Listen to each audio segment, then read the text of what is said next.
Este ciclo ha sido organizado por la Dirección de Planificación y Análisis Institucional de la Universidad en el marco del proceso de elaboración del Plan de Desarrollo Institucional 2020-2030.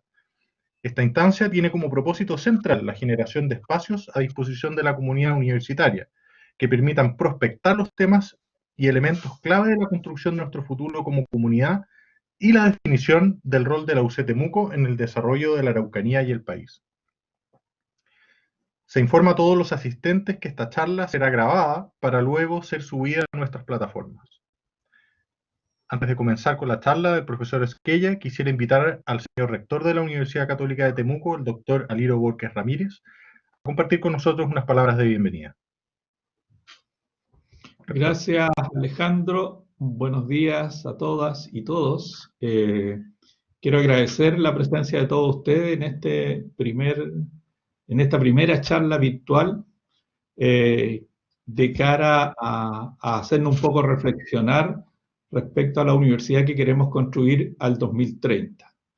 Yo sé que como humanidad estamos viviendo un momento complejo, difícil, del cual no están exentas las universidades, pero sin embargo tenemos que cumplir con los desafíos que la universidad se ha impuesto ahora que está terminando su plan estratégico 2010-2020 y tiene que iniciar un nuevo proceso mirando nuestra universidad al 2030. Yo creo que esta propia pandemia que estamos viviendo, el estallido social del año pasado, nos generan un contexto bien distinto para pensar la universidad que queremos construir. Como desde aquí, de la Araucanía, nosotros miramos el aporte que queremos hacer al país, miramos el aporte que queremos hacer a la región de la Araucanía. Por lo tanto, en esta situación difícil, como decía al comienzo, nos genera también un contexto tal vez muy distinto al que si hubiésemos pensado la universidad en 2030 antes de octubre del año pasado. Lo que pretendemos con este ciclo de conferencia es generar un desafío interno, un desafío a nuestra reflexión interna como miembros de esta comunidad para pensar esa universidad que queremos al 2030, para pensar cómo efectivamente esta universidad siga siendo un aporte al desarrollo del país y también al desarrollo de la región. Así que yo solamente quiero terminar mis palabras agradeciendo al profesor Esquella, que gentilmente ha acogido nuestro llamado, que ha entendido por qué queremos hacer este ciclo de conferencias, y hoy día nos va a poner un tema que es bastante desafiante para todos nosotros y que seguramente nos va a dejar un tiempo para reflexionar en conjunto con las otras visiones que tengamos de los otros especialistas para pensar la Universidad Católica de Temuco de cara al 2030. Así que bienvenidos a todos y muchas gracias, profesor, por acoger nuestra invitación. Gracias, Alejandro. Muchas gracias, rector, por sus palabras. Ahora quiero presentar formalmente al profesor Agustín Esquella Narducci, quien desarrollará el tema que ya hemos anunciado, democracia, algo más que una crisis. Don Agustín Esquella es Premio Nacional de Humanidades y Ciencias Sociales, 2009, abogado de la Universidad de Chile, sede de Valparaíso, doctor en Derecho por la Universidad Complutense de Madrid, periodista colegiado, profesor de Filosofía del Derecho en la Universidad de Valparaíso y en la Universidad Diego Portales. Don Agustín, desde ya bienvenido a nuestra universidad. Un mensaje a los asistentes. En los últimos minutos de esta exposición del profesor, habilitaremos el chat de la plataforma para que nos hagan llegar sus preguntas. Seleccionaremos algunas de ellas y las compartiremos con don Agustín. Bien, profesor, tomando el tema de su charla, quisiera darle la palabra con un pequeño comentario al que quizás se puede referir. Nuestra universidad se está proyectando para la próxima década, ¿verdad? Dentro de la cual la primera mitad estará copada por el debate sobre lo que el profesor Luca Quadri ha venido en llamar las reglas definitorias de nuestra democracia, en el proceso para elaborar una nueva constitución, ¿verdad? ¿Cómo puede una universidad católica, regional, con profundo compromiso social, entrelazar su plan de desarrollo con este desafío público que sin duda va a marcar a las generaciones por venir. Muchas gracias, Alejandro, por la presentación. Muchas gracias al rector por la invitación a intervenir en el momento inaugural de un ciclo que celebro y que continuará seguramente, estoy cierto, con expositores muy calificados. Antes de iniciar propiamente lo que quiero compartir con ustedes en no más de 30 minutos, me hago cargo de la intervención de Alejandro.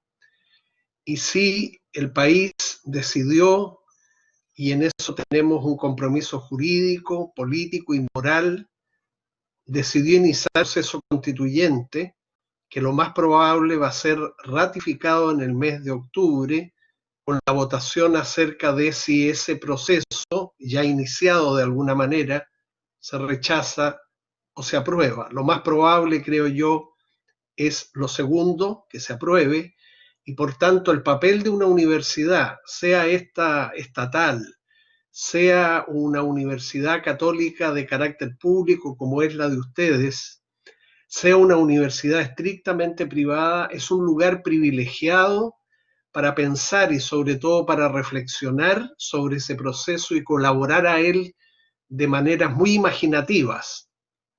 Reflexionar es más que pensar, reflexionar es pensar con detenimiento, con morosidad, desde luego con tolerancia para todas las opiniones que no sean la propia, así como los demás toleran las nuestras. Y en ese sentido, la Universidad Católica de Temuco no va a ser excepción, estoy seguro, de hecho este ciclo lo demuestra, acerca de cómo colaborar a ese proceso. Habrá muchas maneras, estoy seguro.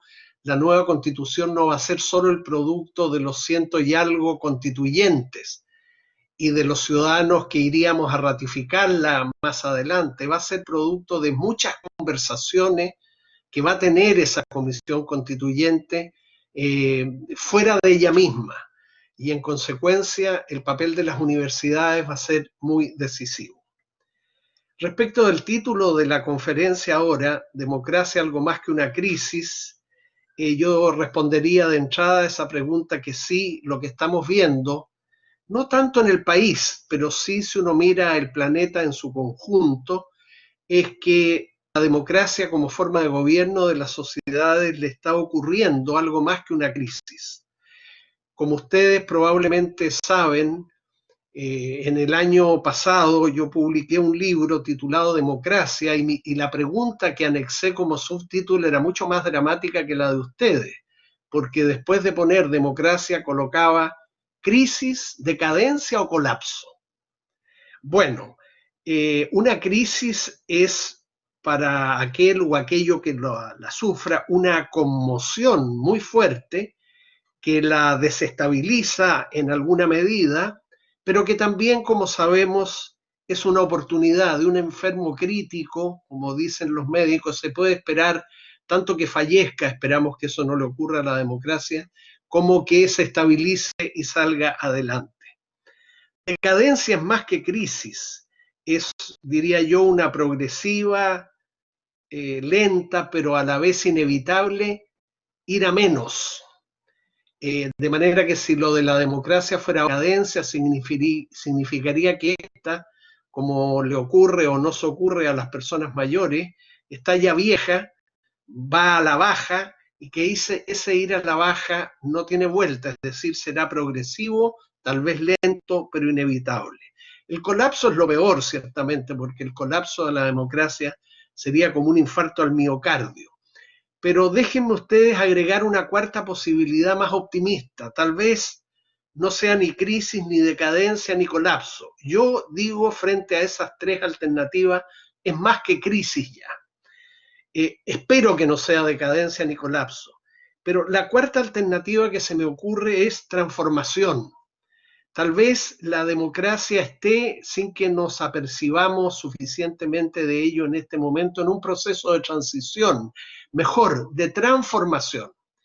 Así como la democracia de los modernos, que es una democracia recién de los siglos XVII y XVIII en sus orígenes, sustituyó, reemplazó a la democracia griega de los antiguos, que en Atenas y otras comunidades pequeñas griegas se practicó 5 siglos antes de Cristo, de manera que esto alerta acerca de cuán poco frecuente ha sido la democracia en la historia de la humanidad, porque salvo el caso después de la democracia antigua de algunas ciudades griegas del medioevo, donde se practicó alguna forma de democracia, saltando a la democracia moderna del siglo XVIII, vean ustedes la cantidad de tiempo muy superior a aquella en que hubo democracia, en que ésta no ha existido como la forma de gobierno deseable. Tal vez estemos en curso de una transformación de la actual democracia.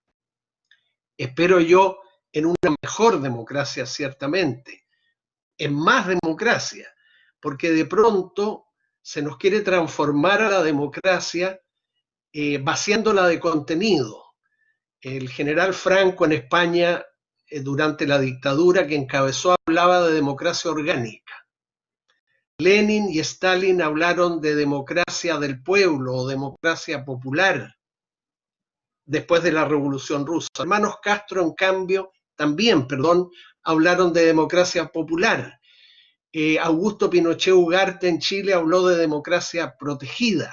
Hay que desconfiar de esos adjetivos porque generalmente, sobre todo cuando lo utilizan autócratas declarados, como los que acabo de señalar, me olvidaba de Hitler, que autocalificó su nacionalsocialismo de democracia real.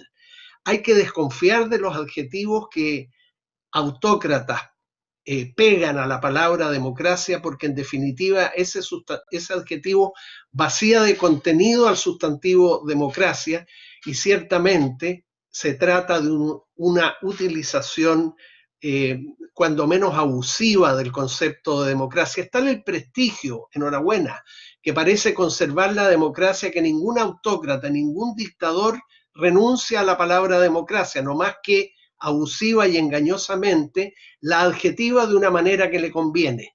Bien, si lo que le estuviera ocurriendo hoy a la democracia es una transformación, enhorabuena si vamos a una mejor y a una mayor democracia, pero cuidando mucho de no pisar ninguna de estas trampas que a la democracia le han tendido a lo largo del tiempo autócratas y dictadores. Soplan malos tiempos para la democracia en el mundo contemporáneo.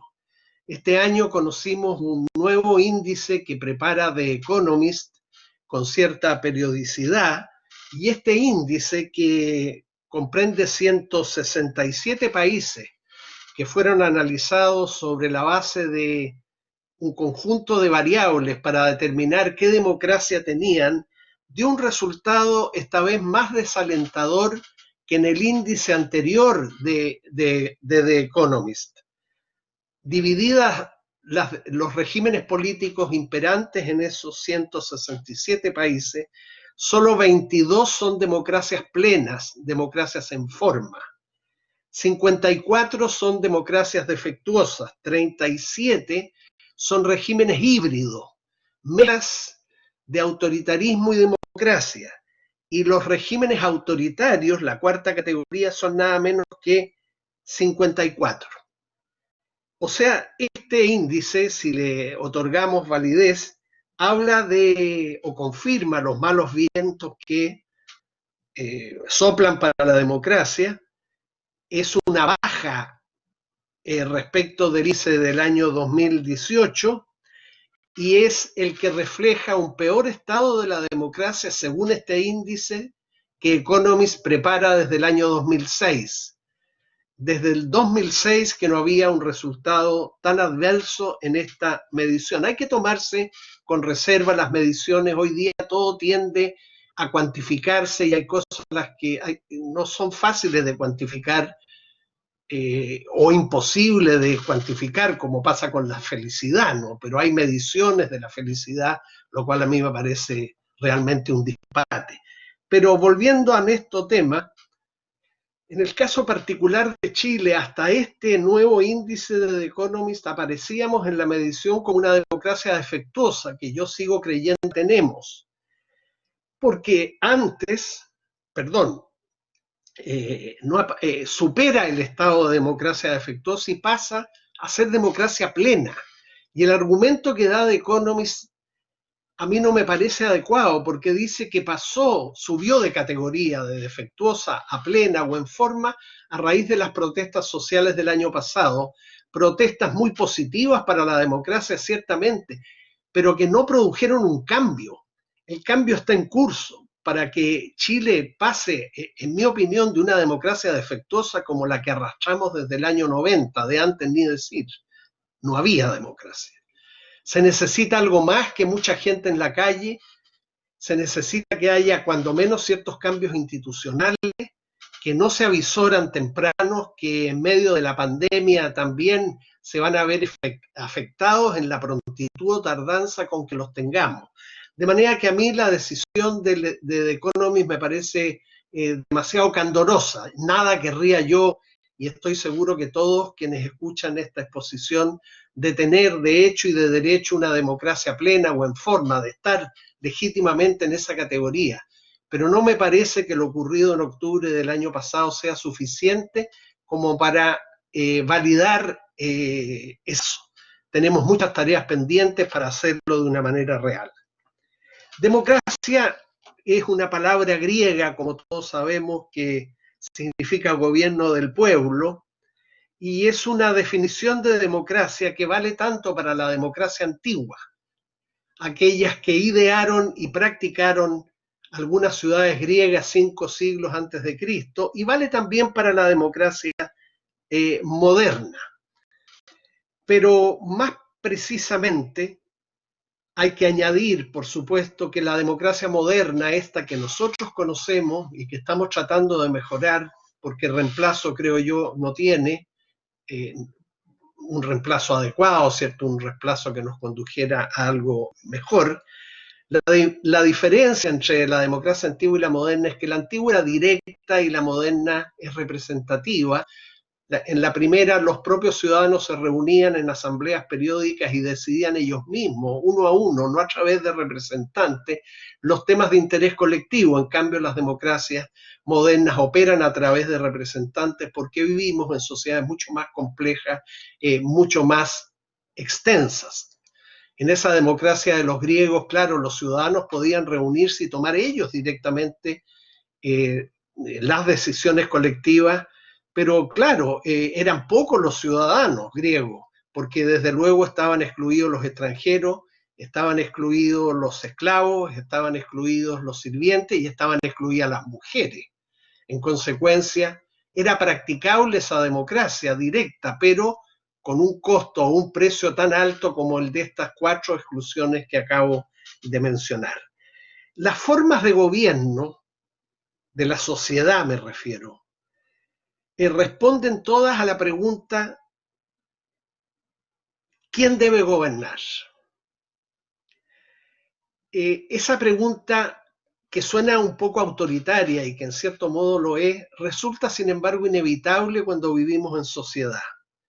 Porque la verdad es que además de las muchísimas decisiones individuales que cada uno de nosotros adopta en uso de su autonomía, felizmente, por ejemplo, contraer o no matrimonio, tener o no tener descendencia,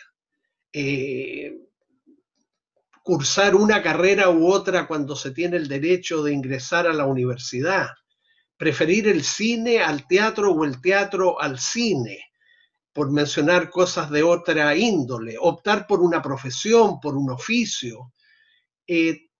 Todas esas son decisiones individuales, entrar y salir del país, viajar o no viajar, en fin, son incontables. Pero al vivir en sociedad hay decisiones colectivas que adoptar inevitablemente por el hecho de vivir en sociedad. Por ejemplo, ¿quiénes pagarán los impuestos? ¿Qué impuestos se pagarán y quiénes tendrán que pagarlos? Por ejemplo, cuánto del presupuesto nacional tiene que ir a educación, cuánto a defensa, cuánto a salud, por mencionar otro ejemplo.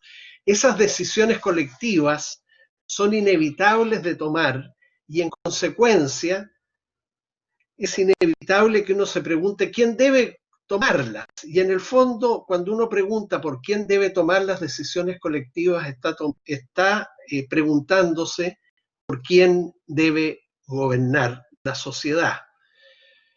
No acomoda esa pregunta, yo consiento en eso, no quisiéramos en puridad que nadie gobernara, que nadie mandara, que cada uno de nosotros fuera en todos los planos de la vida una perfecta y autónoma persona. Pero sin embargo, al vivir en sociedad, no podemos sino enfrentar el desafío de tomar decisiones colectivas y alguien tiene que tomarlas. La monarquía dice, bueno, ¿quién debe gobernar? Una sola persona, aquel que está ligado por sangre al gobernante anterior. Bien, la aristocracia se deben gobernar los mejores, los más calificados, digamos hoy día los expertos, Dios nos libre. La plutocracia dirá, deben gobernar los ricos, los que tienen mayor riqueza. La democracia, en cambio, no tiene una respuesta para esa pregunta y eso la hace muy atractiva. La democracia dice, yo no sé quién debe gobernar. No sé de antemano, a priori, quién debe gobernar, de manera que deberá hacerlo aquel que en elecciones periódicas, libres, informadas, transparentes, gane para sí la mayoría. Una respuesta bien atrevida, ¿no? Yo a mis alumnos que a veces bostezan frente a la palabra democracia o hacen un gesto de impaciencia cuando yo la menciono en clase, me permito señalarles que adviertan cuán atrevida es esta respuesta. No sé quién deba gobernar. Puede gobernar cualquiera, fíjense, cualquiera, bajo la condición de que obtenga para sí la mayoría. Y cuando con este argumento del atrevimiento de la respuesta que da la democracia a la pregunta ¿quién debe gobernar? No consigue calar en los estudiantes, recurro a otro argumento que me parece todavía más concluyente. A todos nos interesan los derechos humanos. A todos nos interesan los derechos fundamentales, por darles otro nombre, los que tenemos todos los individuos de la especie humana sin excepción. Valoramos esos derechos y por supuesto los estudiantes los valoran también mucho y están dispuestos a jugarse por ello, a exigir que se respeten. Pues bien, les digo y repito aquí, la democracia es la forma de gobierno que históricamente mejor examen rinde en cuanto a declaración, protección y promoción de los derechos humanos. De manera que si uno da valor a los derechos humanos, tiene que dárselo a la forma de gobierno que, según está históricamente comprobado, rinde un mejor examen, repito, en cuanto a declaración, en cuanto a protección o garantía y en cuanto a promoción de los derechos humanos. Ahí hay una razón entonces también para ser demócrata. No es democracia, sea perfecta. Nada es perfecto saliendo de las manos del hombre, ¿no? Ni siquiera de la propia naturaleza. No se quiere decir con lo que señalo que no haya violaciones en los países democráticos a los derechos humanos. Por supuesto que las hay, pero nunca pueden ser masivas, sistemáticas ni prolongadas como ocurre en regímenes no democráticos, porque en los países democráticos, habiendo prensa libre, habiendo organismos públicos que examinan permanentemente el cumplimiento de los derechos humanos, habiendo universidades que también hacen lo mismo, habiendo centros de estudio, organizaciones no gubernamentales que están permanentemente preocupados de los derechos humanos, hay siempre la posibilidad de advertir las violaciones y de corregirlas, cosa que en una dictadura o en un régimen autoritario es muy difícil. Bien, entonces la democracia es una forma de gobierno y la regla de la mayoría es una de sus reglas principales, una regla que los enemigos de la democracia intentan a veces descalificar diciendo que es una regla puramente cuantitativa.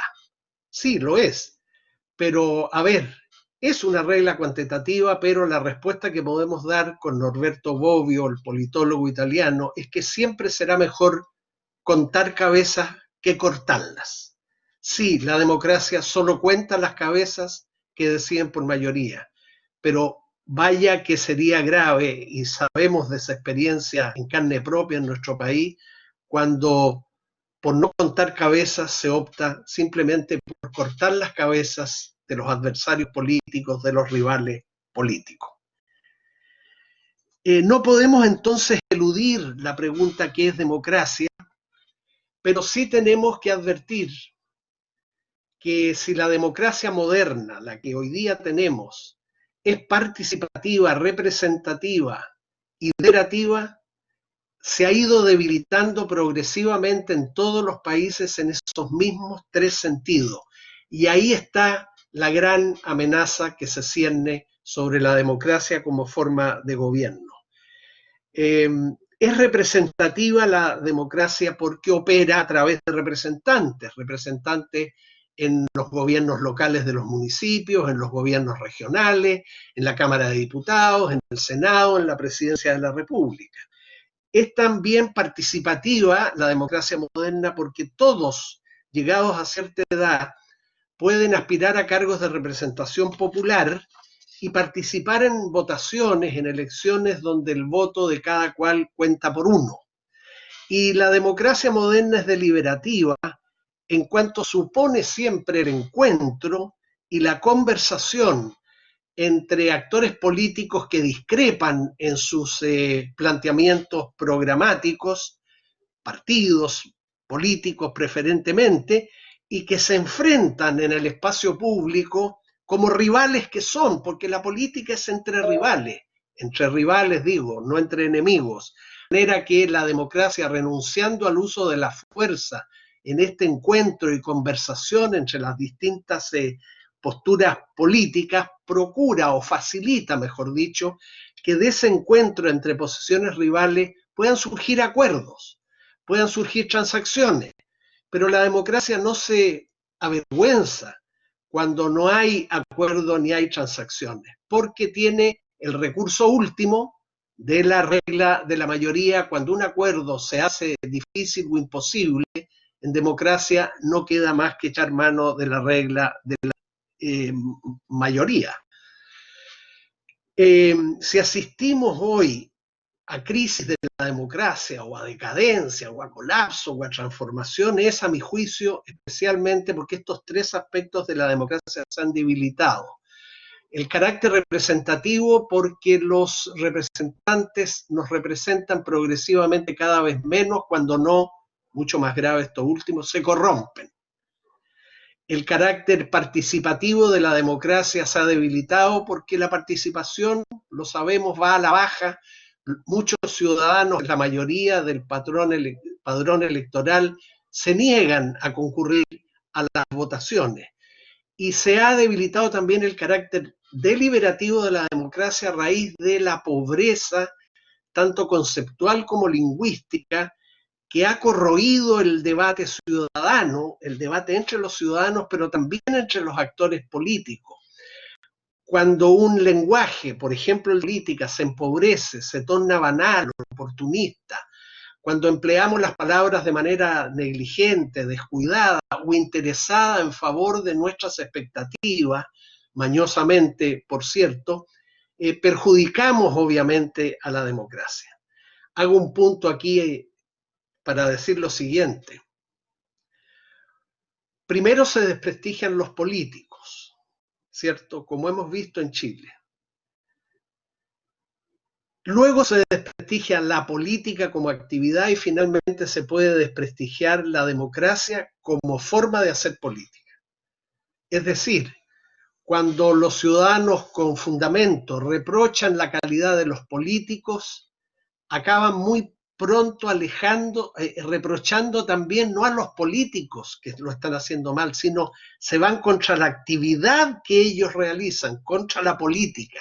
Y ya no se declaran contra este u otro político que hace mal las cosas, sino contra la actividad política misma, lo cual es muy peligroso, porque ya sabemos cuando la política sale del escenario en un país, yo esto lo he repetido muchas veces, perdonen ustedes que lo replique otra vez, cuando la política sale del escenario, lo sabemos bien en América Latina, lo que entra al escenario es un general vestido con un uniforme regular o verde oliva, para el caso da lo mismo, que saca su pistola, la pone sobre la mesa y declara terminadas todas las discusiones. Pero bueno, el desprestigio de los políticos, o de algunos de ellos, trae consigo el desprestigio de la política, y ese paso es grave. Y a su vez, el desprestigio de la política puede traer consigo, y de hecho lo trae generalmente, el desprestigio de la democracia como manera de hacer política. Entonces, fíjense ustedes la pendiente resbaladiza en que hemos estado. En Chile esto es muy visible, no solo en Chile, desde luego.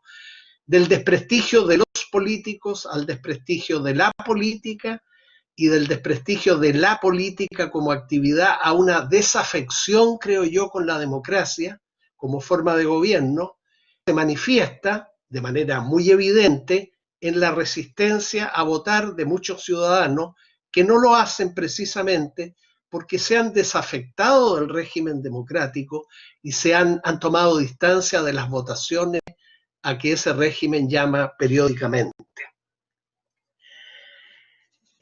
Yo añado también que a los problemas de la democracia derivados de ella misma se suma el que ha producido la alianza entre este régimen político con un sistema económico llamado capitalismo, esto por hace ya muchísimas décadas, pero no con el capitalismo a secas, sino con lo que yo llamo capitalismo neoliberal hegemónico, que con distintos énfasis predomina en muchos países del mundo y que en Chile ha sido bastante una posición dominante.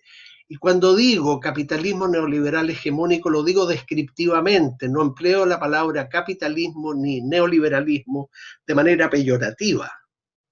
Hay un sistema económico que se llama capitalismo. Lo que hemos tenido, esto en Chile es muy visible, es un sistema capitalista, pero reforzado por el neoliberalismo. El neoliberalismo es mucho más que un sistema económico. Es uno de los troncos del liberalismo o una de las ramas del gran árbol liberal que tiene muchas peculiaridades y efectos, a mi juicio, negativos para las sociedades donde se impone. Entonces tenemos un capitalismo reforzado por una doctrina que es más que económica.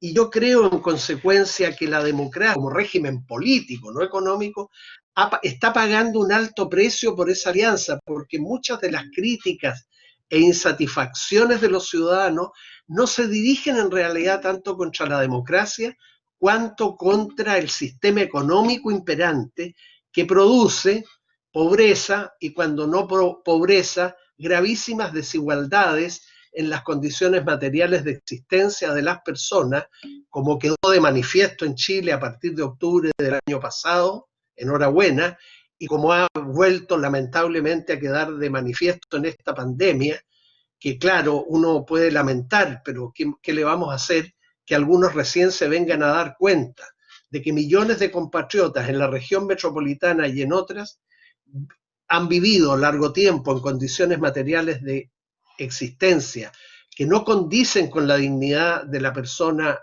humana. Lamentablemente ha tenido que ser una pandemia el que le abra los ojos a muchos en tal sentido, porque han sido muchos también los que de una manera complaciente, de una manera por momentos incluso algo cínica, creo yo, conservadora, han cantado loas al modelo chileno, que sí ha tenido éxitos que no debemos desconocer, obviamente, pero que a la vez ha producido estas brechas en términos de pobreza y riqueza, en términos de igualdad y desigualdad, que no son propias de una sociedad decente.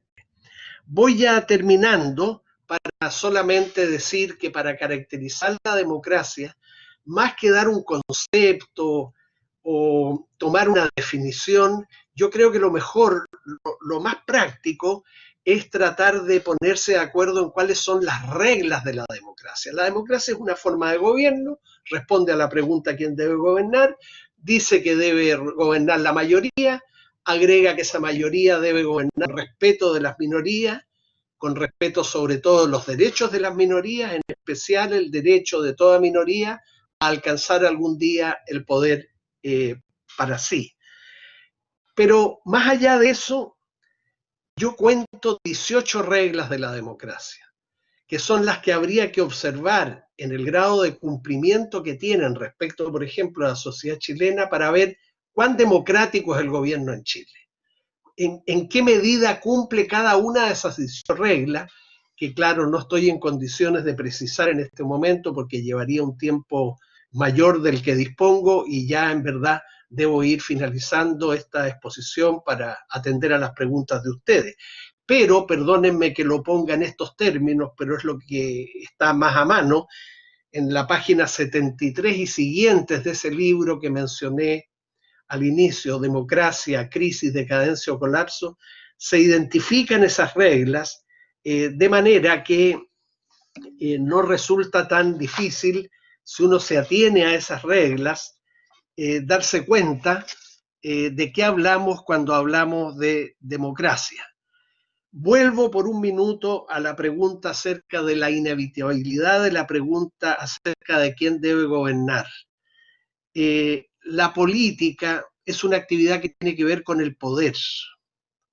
Nos guste o no el poder, la política es una actividad que tiene que ver con el poder. Quienes se dedican a la política lo que buscan, ojalá por métodos democráticos, decimos, ¿cierto?, es acceder al poder, ejercer luego el poder, conservar el poder, incrementar el poder y recuperarlo una vez que lo hubieran perdido. Para eso se hace política. Por supuesto que en marcos de programas, en marcos de ideales, de planteamientos más generales sobre qué tipo de sociedad aspira cada cual a conseguir o a instalar, pero hacer política es hacer esto. Entonces aparece la fea cara del poder, pero no nos desanimemos por eso. Alguien va a tener que tomar las decisiones colectivas y en consecuencia alguien tiene que acceder al poder, ejercerlo, y todo el que ejerce el poder quiere conservarlo. Y todo el que conserva el poder quiere ojalá incrementarlo, tener más poder. Bueno, lo bueno de la democracia es que asume eso y coloca reglas bien precisas para cada uno de esos verbos que señalé antes. La democracia no consiste solo en reglas acerca de cómo acceder o hacerse con el poder. También fija reglas sobre cómo ejercer el poder, sobre cómo conservarlo, sobre cómo incrementarlo y sobre cómo recuperarlo. De ahí que sea muy falaz el argumento de algunos gobernantes en el planeta, particularmente en América Latina, que afirman muy sueltos de cuerpo: mi gobierno es democrático porque yo accedí al poder democráticamente a través de una elección. Sí, bien, concedámosle eso, tic, tic, perfecto, pero ¿cómo está ejerciendo el poder? ¿Con apego a las reglas de la democracia? Y ahí empiezan los problemas. ¿Es que está ejerciendo el poder y que quiere conservarlo? ¿Lo está conservando con arreglo a las reglas de la democracia? ¿O, al revés de lo que esas reglas dicen, quiere eternizarse en el poder? Usted, que además quiere incrementar su poder, quiere tener más poder, cuando busca ese mayor poder, ¿se sujeta también a las reglas que la democracia establece para la búsqueda de mayor poder? Y usted que quiere recuperar el poder, por último, los perdedores siempre quieren hacer eso, ciertamente, ¿se sujeta también a las reglas de la democracia para eso? En esto radica, yo creo, la importancia de las reglas de la democracia. Más que obstinarnos en un concepto, en una definición, conversemos cuáles son las reglas, que no son tan difíciles de concordar. Hemos llegado, yo creo, a estas alturas del proceso civilizatorio, y ya termino, Alejandro, a un consenso bastante alto en cuáles son las reglas de la democracia. De manera que no es tan difícil el acuerdo en esa materia. Y además de sustituir por reglas de la democracia, yo cuento 18, les dije, una definición o un concepto abstracto, estas reglas tienen la virtud de ser consensuadas, creo yo, en alto grado, y de permitir ir confrontando la situación de cada país con cada una de las reglas para ver en qué medida el régimen político de ese país cumple con esa regla. Ningún país cumple con las 18 a cabalidad ni de manera perfecta. No hay sociedades perfectas, no hay democracias perfectas, pero de lo que se trata es de ir empujando las democracias hacia arriba. Los regímenes autoritarios ojalá que pasen a híbridos, que se contaminen, entre comillas, con la democracia. Ojalá que los regímenes híbridos, por seguir utilizando el lenguaje de Economist, pasen a la categoría de democracias defectuosas, que es mejor que regímenes híbridos. Y ojalá los países que están entre las así llamadas democracias defectuosas, que hoy en el mundo son 54, un tercio está en ese rango, pase a la condición de democracia plena o en forma, que me gusta más, porque democracia plena, el adjetivo parece demasiado, ¿no? Casi como una democracia perfecta. Se habla de democracia plena, The Economist lo hace. A mí creo que es más modesto proponerse la meta de una democracia en forma.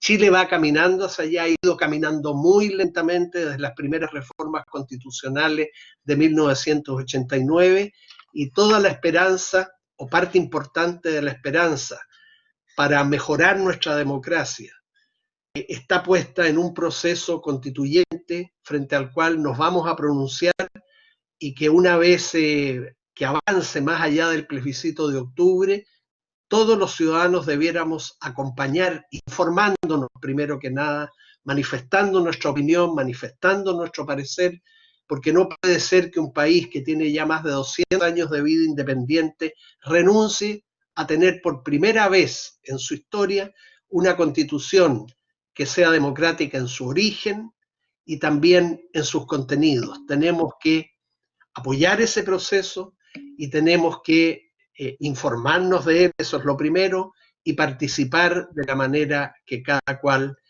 pueda hacerlo. Muchas gracias por vuestra atención. Muchas gracias, profesor. Muchas gracias por las palabras, los conceptos compartidos. Ahora vamos a entrar en la ronda de preguntas, y mientras me ayudan a seleccionar algunas, quisiera partir con una que tenía preparada y he estado recogiendo también en lo que he estado leyendo en el chat de algunos participantes, así que espero reflejar también no solamente lo que quiero expresar, sino que también el interés de algunos asistentes. Usted ha mencionado que las democracias hoy en día tienen muchas amenazas.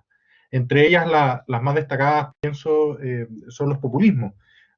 Son tremendamente efectivos cuando los políticos o los que se dicen no políticos llegan al poder y son muy efectivos cuando llegan al poder. Cosa ver el caso de Víctor Orbán en Hungría, tenemos el caso en Centroamérica, Nayib Bukele.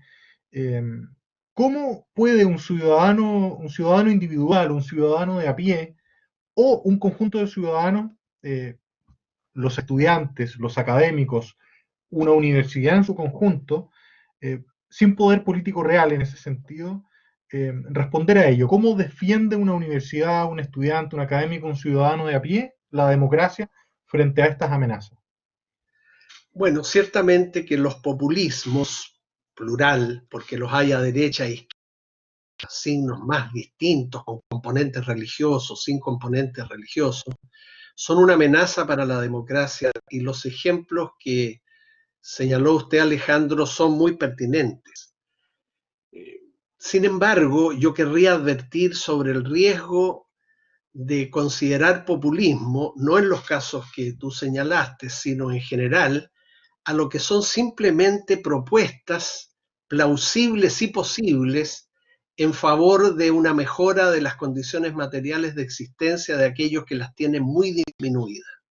O sea, hay una tendencia en sectores políticos, en Chile sobre todo, a considerar populista cualquier propuesta que favorezca a los sectores más desfavorecidos. No cualquier propuesta, por venir de la izquierda, por decirlo así. No cualquier propuesta que aboga, como se está abogando con fuerza desde el año pasado, por un acceso a atención sanitaria oportuna y de calidad, por un acceso a remuneraciones justas, por un acceso a educación pública de calidad, por un acceso a viviendas dignas. Miren cómo ha quedado al desnudo, lo mal que estábamos en eso a raíz de la pandemia. Por un acceso a pensiones que guarden relación con la dignidad de las personas que han trabajado durante toda la vida y que la requieren en su vejez. A veces demandas plausibles y posibles que se levantan en esa dirección son calificadas de populistas. No es el caso de tu pregunta, pero me ha dado ocasión para aclarar esto. ¿Cómo se puede colaborar desde la universidad, como siempre, con la reflexión, con el pensamiento, con tareas de investigación que enlacen con este tipo de problemas de los que estamos hablando, para tener mejores bases empíricas a la hora de formular nuestros diagnósticos y hacer nuestras proposiciones? La universidad es una institución, creo recordar, de Jorge Millas, en la que se busca, en la que se difunde y en la que se renueva críticamente el saber. Para tomar decisiones políticas, económicas, sociales, necesitamos conocimiento. Y la mejor manera de colaborar de las universidades, más allá del compromiso político que tenga cada uno de los participantes de la comunidad universitaria, me refiero institucionalmente, si necesitamos saber, las universidades son centros de saber, pero fíjense los verbos que empleaba Millas, ¿no? Busca, cultiva y renueva críticamente el saber. Ese adverbio es muy importante. Las sociedades nunca deben ser conformistas. Las universidades deben ser, como en general lo son en Chile, salvo excepciones que las hay, claro, centros de análisis, de diagnósticos y de propuestas que pueden colaborar mucho en las políticas sociales. Pero está también, Alejandro, el compromiso individual. A mí me gusta el pluralismo, es decir, las universidades que nos aceptemos que somos plurales. Entre los profesores, estudiantes y funcionarios administrativos hay personas que tienen creencias, convicciones políticas muy distintas. Pues tolerancia por ellas y ojalá respeto, porque una universidad no puede ser una universidad militante, una universidad dogmática que pretenda hegemonizar un pensamiento entre sus profesores, entre sus estudiantes y entre sus funcionarios. Por lo demás, le iría muy mal en ese sentido, porque la libertad y la autonomía individual no tardaría en cobrarse, por así decirlo, desquite. Gracias, profesor. Tenemos algunas preguntas seleccionadas. Por lo pronto, la decana Magali Cabriolé de la Facultad de Ciencias Sociales y Humanidades pregunta: ¿cómo pensar la construcción de la democracia en el futuro proceso constituyente como un atributo que alcance a todas las esferas sociales? Bueno, yo creo que la tarea principal del país en este momento es pasar de democracia defectuosa a democracia en forma, pero no tan fácilmente como nos lo permitió The Economist, solo advirtiendo que más de 1 millón de personas, mucho más de 1 millón de personas, a fines del año pasado saldrán a las calles para pedir esa democracia. Chile no cambió en octubre ni en los meses siguientes. Yo diría que Chile se mostró, pero todavía están pendientes muchas tareas. Algunas ya se han iniciado y el proceso constituyente es uno de ellos.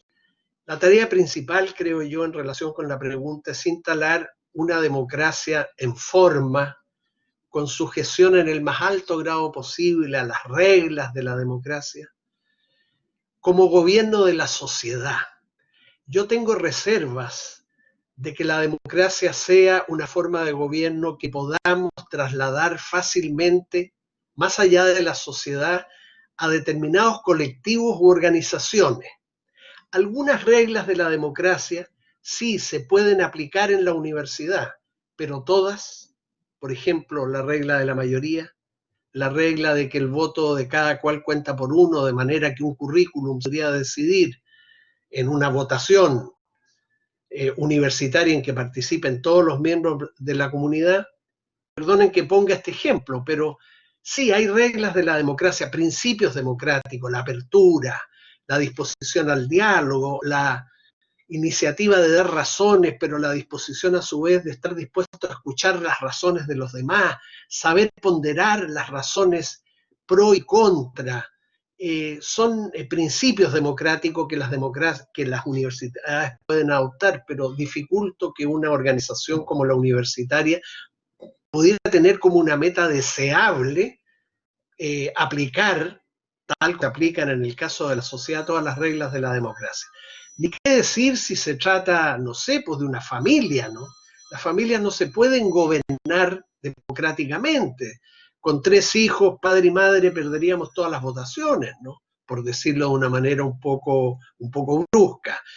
no veo una iglesia yo democrática en el sentido estricto del término, ¿no? No veo un ejército democrático. Entonces sí, hagamos un esfuerzo porque eso va a ayudar a la democracia como forma de gobierno de la sociedad. Veamos en cada ámbito de los que he mencionado yo cuáles y en qué grado se pueden aplicar reglas de la democracia, pero yo prevendría contra la tendencia que yo veo muchas veces entre mis colegas o entre los jóvenes, de creer que las reglas de la democracia que tanto nos cuesta afincar en la sociedad son fácilmente trasladables, todas, y en la misma medida a organizaciones más acotadas que la sociedad.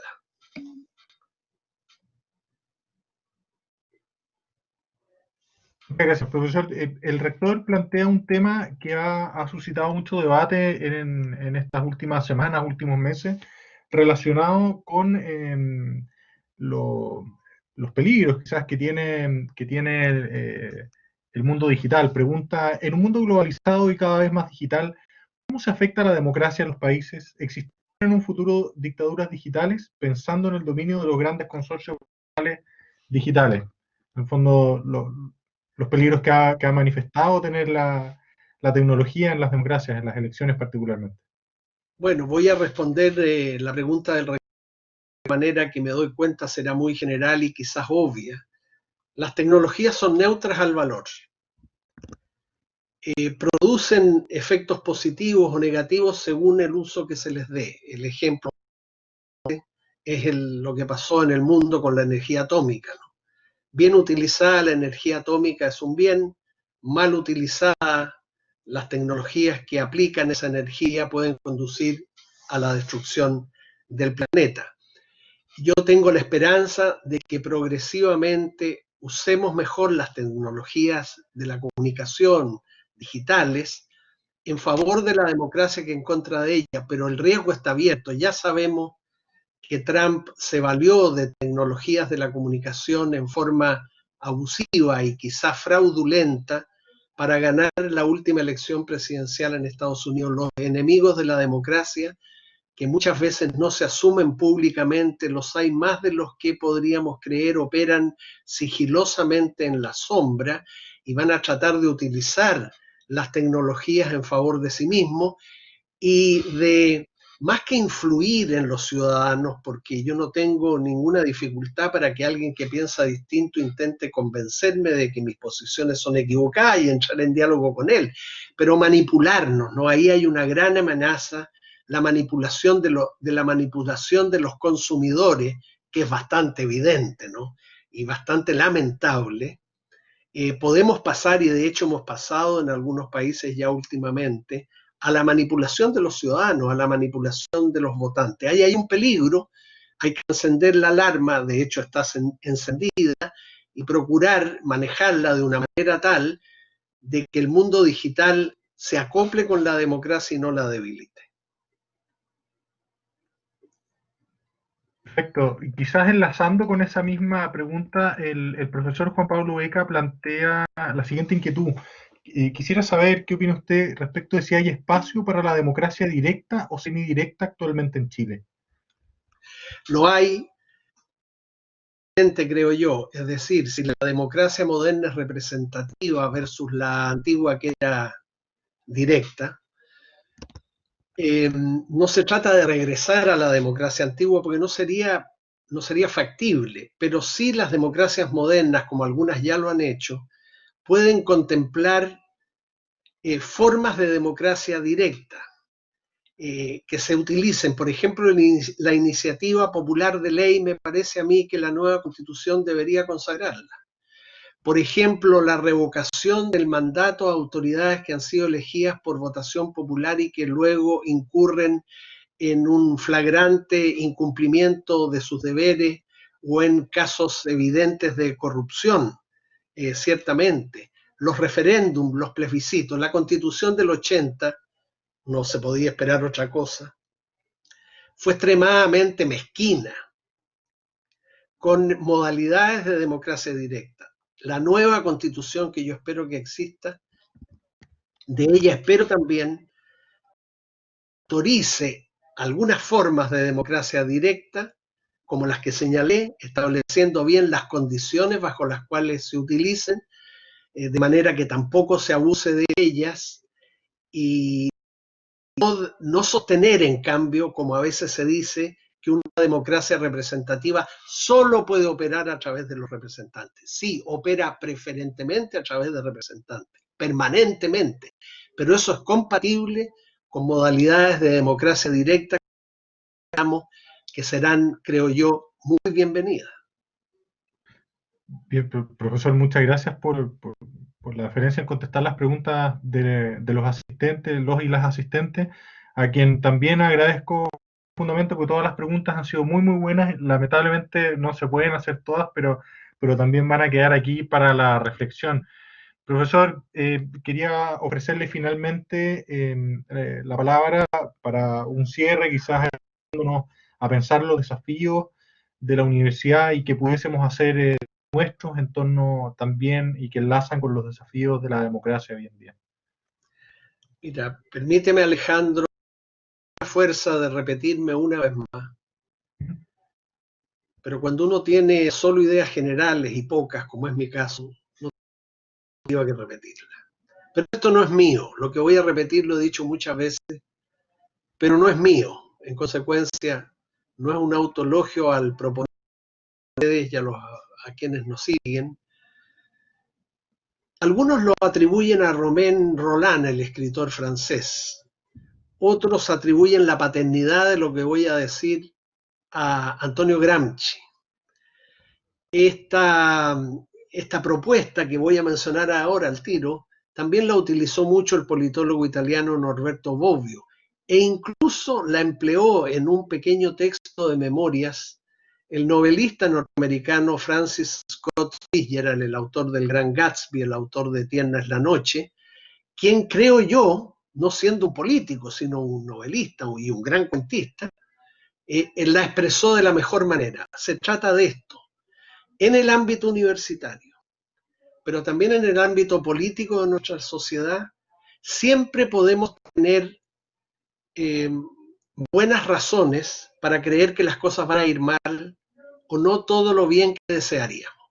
A eso Gramsci, Romain Rolland, Bobbio, Fitzgerald lo llaman el escepticismo de la razón.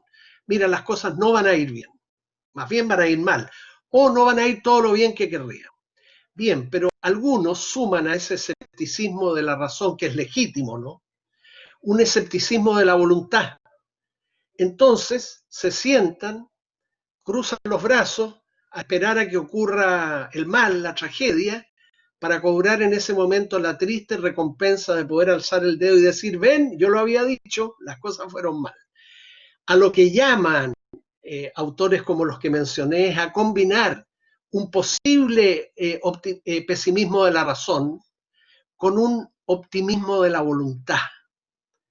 Parece contradictorio, pero no es contradictorio, es posible y es una muy buena propuesta, creo yo, tanto desde el punto de vista político como moral. Mire, si usted es escéptico en cuanto a la razón, si usted cree que las cosas van a ir mal o no todo lo bien que deberían, pregúntese qué puede hacer a usted en el ámbito en que está situado, por ejemplo, la universidad, para que las cosas vayan lo mejor posible. Ese es el optimismo de la voluntad. Preguntarse cada cual, ¿no? No los gobiernos solamente, no los actores políticos, cada uno de nosotros. Bien, mira, no me hago muchas ilusiones acerca del futuro, cosa que no es prescriptiva. Uno podría ser optimista también de la razón, y tanto mejor si optimista de la razón y de la voluntad. Pero como lo que predomina, sobre todo en momentos tan duros como los que estamos viviendo, es un cierto pesimismo, decir, bien, tengo derecho a pensar que las cosas no van a ir bien, no todo lo bien que desearíamos, pero saben, la solución no está en sentarse a esperar a que ocurra la tragedia. El llamado, y por eso que digo yo que este planteamiento es político y moral, es, mira, pregúntate tú, el rector, Alejandro, yo mismo, que somos universitarios, pero que actuamos en campos del saber muy distintos, somos ciudadanos, ¿qué puedo hacer para que las cosas vayan lo mejor posible? Por ejemplo, perdonen, pero insisto por la importancia que esto tiene, me dispongo a ir a votar en el plebiscito del mes de octubre. que es bien posa, ¿no? Pero partir por cosas tan sencillas como es. Mira, yo no creo que una nueva constitución mejore mucho, pero sabe, voy a hacer lo que está de mi parte para que ojalá una nueva constitución rinda lo que esperamos. ¿Y cómo puedo colaborar? Bueno, lo primero es cuando me preguntan si rechazo o acepto, digo acepto para no cerrarle la puerta a esa posibilidad.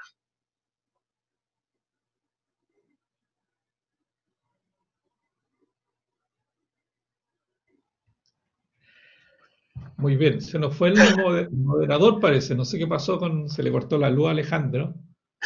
No sé si está Claudio Escobedo ahí. Y yo celebré mucho, rector, el título que ustedes dan al ciclo, charlas o conferencias del futuro, porque la expectativa, que es una demanda también de una mejor democracia en Chile, la podemos tener, no tenemos por qué ser tan escépticos de considerar que eso es imposible, la podemos tener. Es uno de los temas presentes y futuros. Cierto que hay otras cosas urgentes, ¿no? Ni qué decirlo en este momento que tenemos una crisis sanitaria de la envergadura que tenemos con efectos económicos y sociales. Pero tampoco eso debería restarnos a la aspiración a mejorar nuestra democracia, a mejorar la calidad de nuestra política. Y en eso, claro, los actores políticos tienen la primera palabra, la primera responsabilidad, pero también los ciudadanos, los medios de comunicación, las universidades y sus centros y carreras, que con el saber que acumulan pueden pedir cuentas a los actores políticos. Absolutamente, totalmente de acuerdo, profesor. Ahí volvió nuestro moderador. Sí, tuve un pequeño inconveniente, pero solucionado rápido.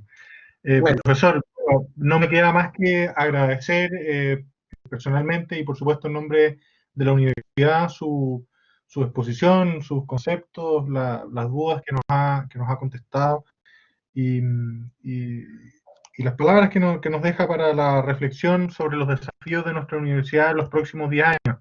Así es que no me queda más que agradecer también a todos los participantes de esta primera charla de futuro UC Temuco, construyendo la universidad que soñamos, y también dejarlos a todos y todas invitados a la próxima charla de futuro que se realizará el día 12 de junio a partir de las 11 horas, la que contará con la participación de Claudia Serrano, socióloga de la Universidad Católica de Chile y doctora en Sociología de la Escuela de Altos Estudios en Ciencias Sociales de París, que nos expondrá la conferencia Universidad conectada con su época, tendencias que hacen pensar.